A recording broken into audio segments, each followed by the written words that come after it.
So we just finished talking about steady state diffusion and talking about the thermal dependence of diffusion and the diffusion coefficient. Let's now talk about non-steady state diffusion.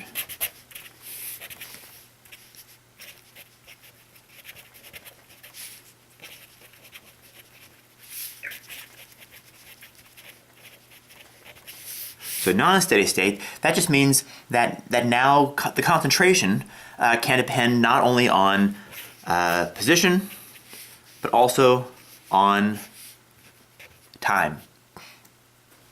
Right? Before we were working from the assumption that the derivative of concentration with respect to time is equal to 0, and now if we release that assumption, we now have concentration being a function of two variables.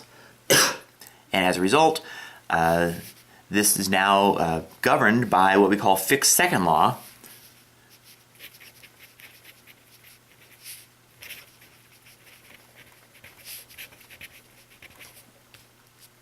which says that the derivative of concentration with respect to time is equal to the diffusion coefficient times the second derivative of concentration with respect to position.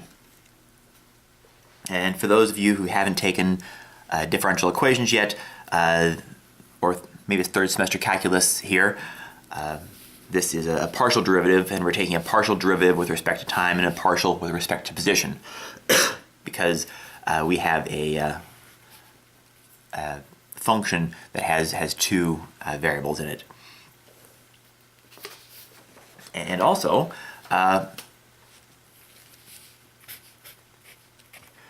solving these, for those of you that are going to take partial differential equations, or well,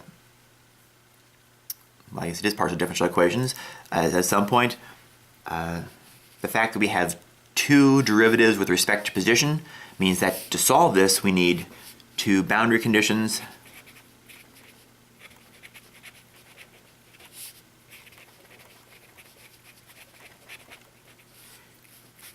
and we need one initial condition.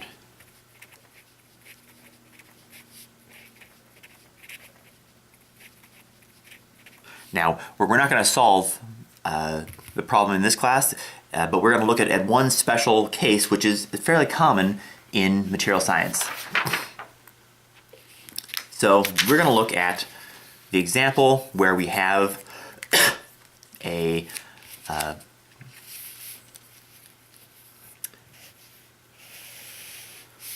long one-dimensional system, and at the interface we have some source. Call this this is the material, and the boundary conditions are that the source is infinite, so we have some constant concentration at the surface, and then far away from the surface we have some constant concentration.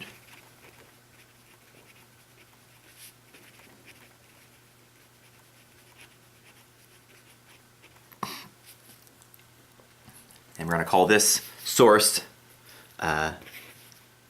CS, the concentration on the surface, or the concentration at the source. And then this constant concentration far from the surface we're going to call C0. And you can think of this as if, a good example of where this is applicable is where you're putting carbon into iron. You're carburizing the surface, or case hardening the surface in order to make it more, in order to harden the surface for application. So this would be the concentration in the interior of the part, and this would be the source that we're using to modify the concentration, or to modify the surface. So if we come down here, then we have C as a function of position and time. versus position, then far away we have C0, and then we're going to say at the surface we have CS at the surface, and at our initial point, when time starts, or whenever we start the stopwatch, the concentration looks like this. Right? It's CS at the surface and C0 all through the rest. As time passes, what happens is our solution looks something like that. So we have whatever species that we're diffusing in starting to accumulate on the surface, but far away we still don't have any. And as time passes, it looks more and more like that. So this is increasing time.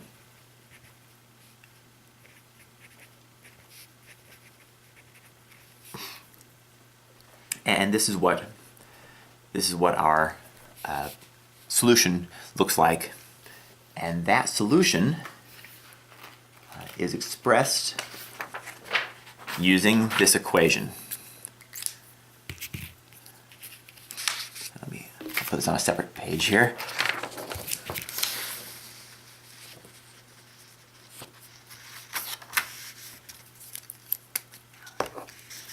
So our concentration as a function of position and time minus the concentration far from the surface divided by the concentration on the surface minus the concentration in the bulk is equal to 1 minus ERF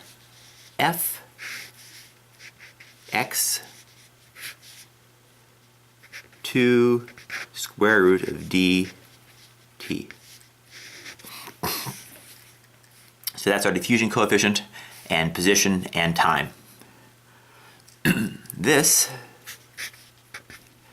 That is called the error function.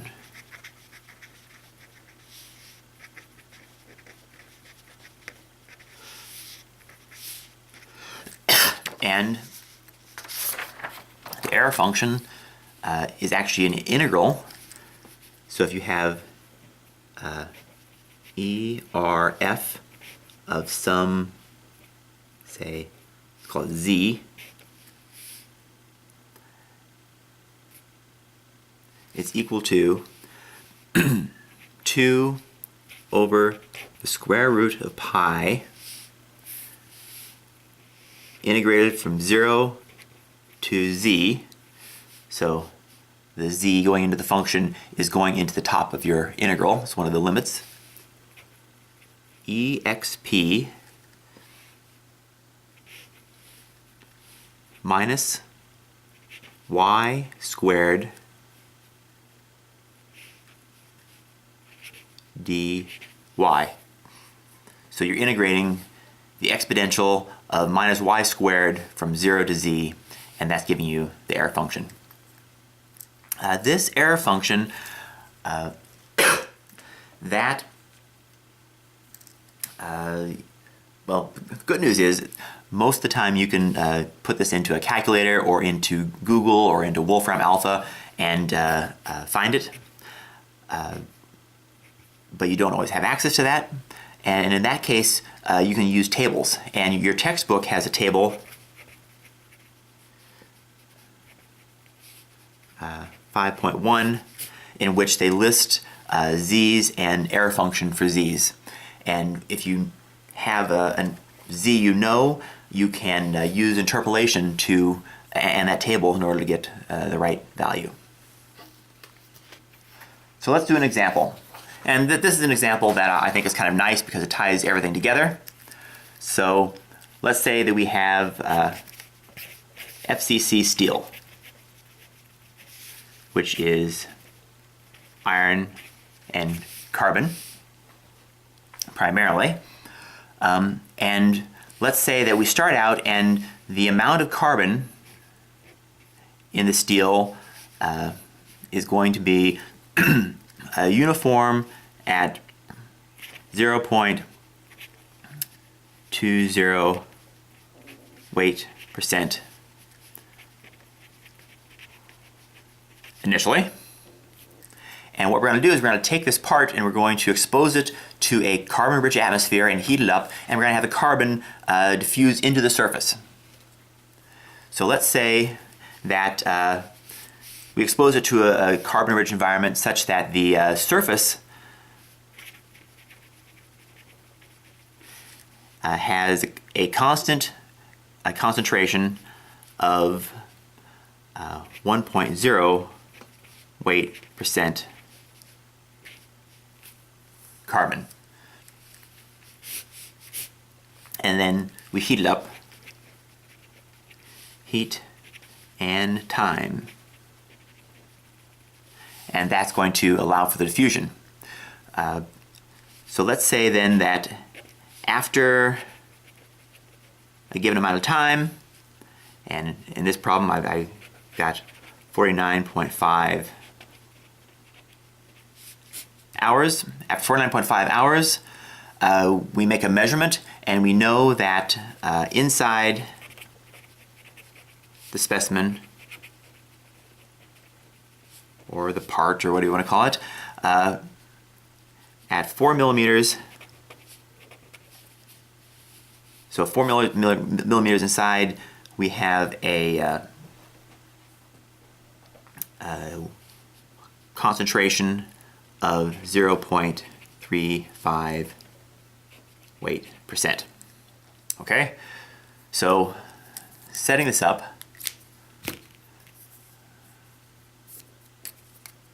what we have is we have C0, so that's the concentration that is uniform in the bar initially. We have a surface concentration of CS. We've got some heat, which is unknown. We have some time. We have a distance, and we have a final. So this is going to be T, X, and C at X equals 4 millimeters and T equals 49.5 hour.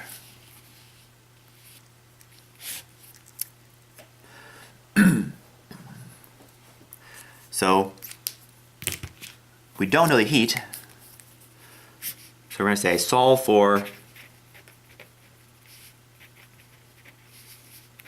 the temperature. That's going to allow us to create this concentration. So this is going to be some desired concentration or some measured concentration. Okay, so we've got our equation, right, which is C x t is equal to, minus C0 over CS minus C0 equal 1 minus ERF x over 2 square root of dt. So in this problem, we have this, have this. We're given x in our specification. We're given t, so we're solving for d. And that makes sense because the material science is all encapsulated in that diffusion coefficient.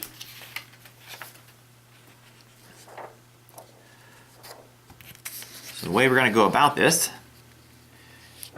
is we're going to substitute in values. We're going to substitute in 0.2 for C0, 1.0 for CS, and substitute in 0.35 for C, X, and T. And if you do that,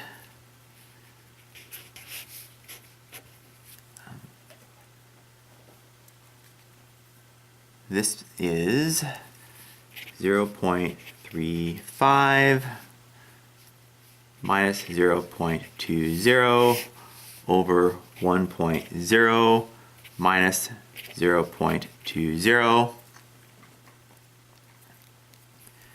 is equal to 1 minus, I'm going to call this ERF. So I'm going to kind of lump these guys all into the same Z because we're solving for Z essentially. And this then solves to ERF Z is equal to 0.8125. Okay. So now we've got that, and going to the table in your textbook, we have Z versus ERF Z.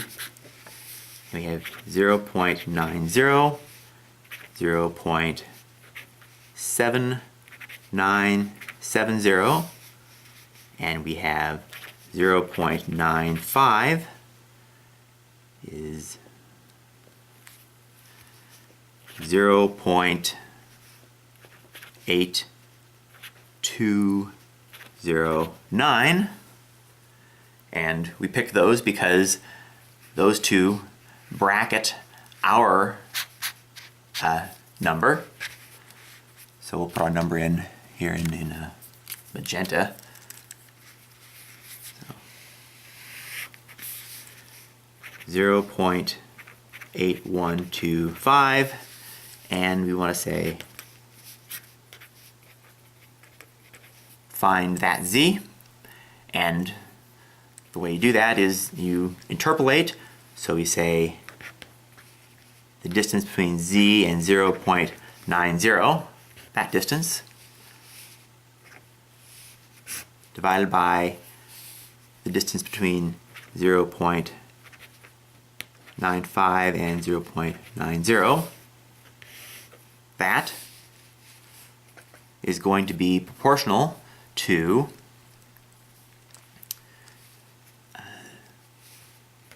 this distance. There's going to be 0.8125 minus 0.7970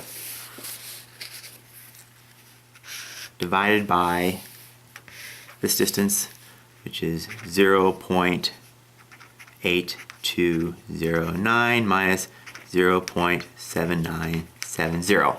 So this is a linear interpolation.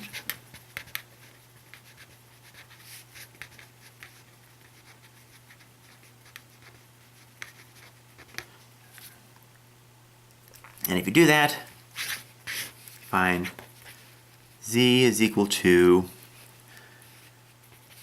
0.93.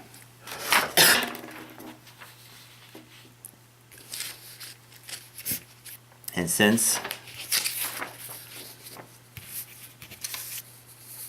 this is Z, we can now say that Z equals x over 2 square root of d t d is equal to x squared over 4 z squared t. Substituting in our time, which I'm going to say 49.7 5 hours times 3,600 seconds per hour. We want time to be in seconds. That's the standard unit that we use to get time in seconds. We substitute into there 0.93 and substitute in for x 4 times 10 to the minus 3 meters. Since we were given 4 millimeters, that allows us to write d is equal to 2.6 times 10 to the minus 11 meters squared per second. Okay, so we got the diffusion coefficient, but we want the temperature, and that means that we have to go back and use our Arrhenius relationship, which we had before in the last video, that d is equal to d0 times exp negative qd over rt in order to find temperature. Well, your textbook has in it values for, let me try it here.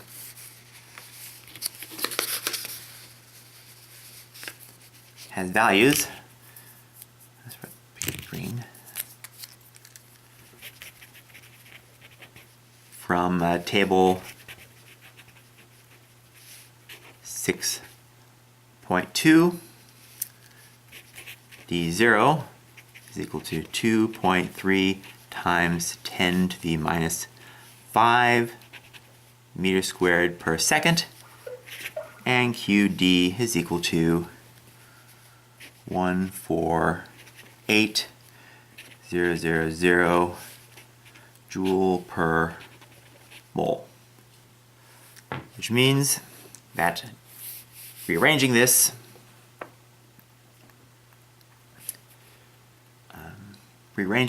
to have T equal to QD over R ln natural log of D0 minus natural log of D. We've got D0, we've got the activation energy, we have D, we have R, which is 8.314 joule per mole K, which gives us T equals 1300 K. So I think that's a nice example because it really kind of puts this all together.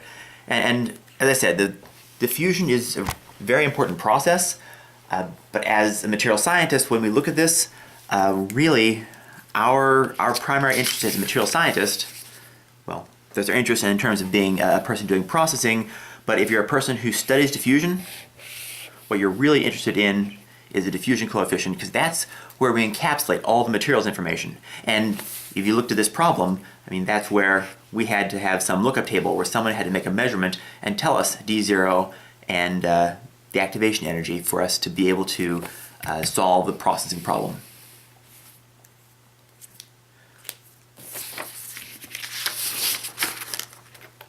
And that's going to be the end of chapter 5. On Monday, we're going to start chapter 6, and we'll work on some problems with this possibly toward the end of next week, although there's also going to be a quiz on Monday. So make sure you look at the examples in these videos, because these examples should be give you a guide to the types of problems in the textbook to be looking at for the quiz on this coming Monday.